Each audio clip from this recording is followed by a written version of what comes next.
It is exactly 8:42 a.m. This is News and Views right here on Salam Media, and thank goodness, after all of the bad news and after all of the hard time we've been through these past few months, there's a bit of a light at the end of the horizon, and that is a bit of extra cash in our pockets due to the drop in petrol price.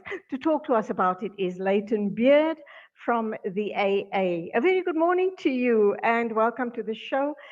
Just knowing that I'm talking about the drop in petrol prices brought a smile to my face. Yeah, I mean, I think it's certainly welcome news, especially off the back of two massive increases we saw in November and December 2021. The fact that the price has come down, I think, is going to be very much welcomed by a lot of consumers. Our concern, of course, is that, the price is still very, very high. And I think we will continue with our calls for a review of the fuel price. Mm-hmm.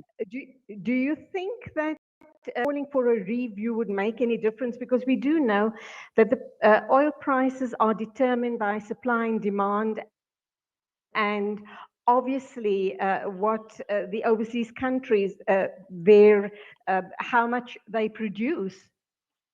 Yeah, certainly. I mean, I think you make a very good point. Our view is that, if we look at the current pricing model and we determine whether all the elements on that pricing model are still necessary and appropriate and are calculated correctly, the benefit of that would be if everything is correct, then at least, consumers have the confidence knowing that those calculations are correct.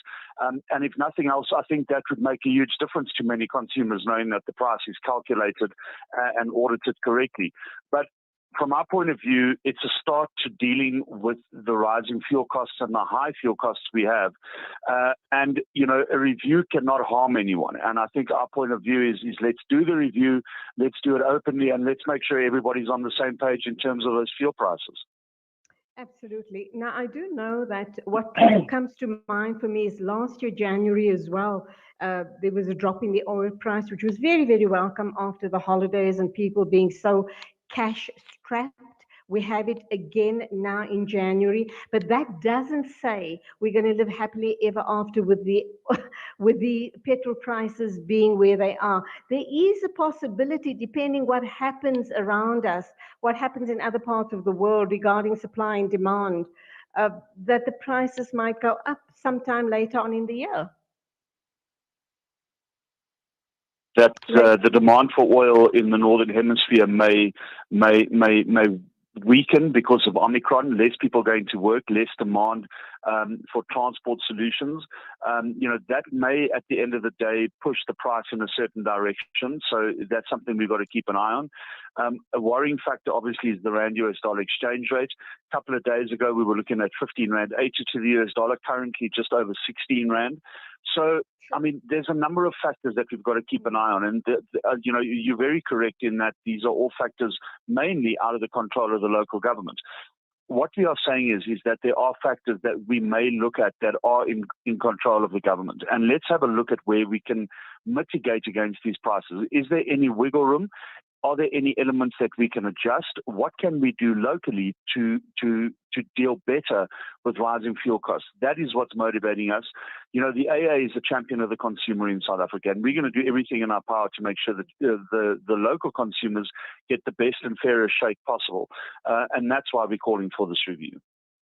Fingers crossed that things do get better going forward, and your review does then produce positive results for us as South African consumers. Thank you for talking to us and bringing a bit of relief into our lives early on in the year. Layton Beard, spokesperson for the AA. Every 60 seconds, a silent pandemic claims the life of a child.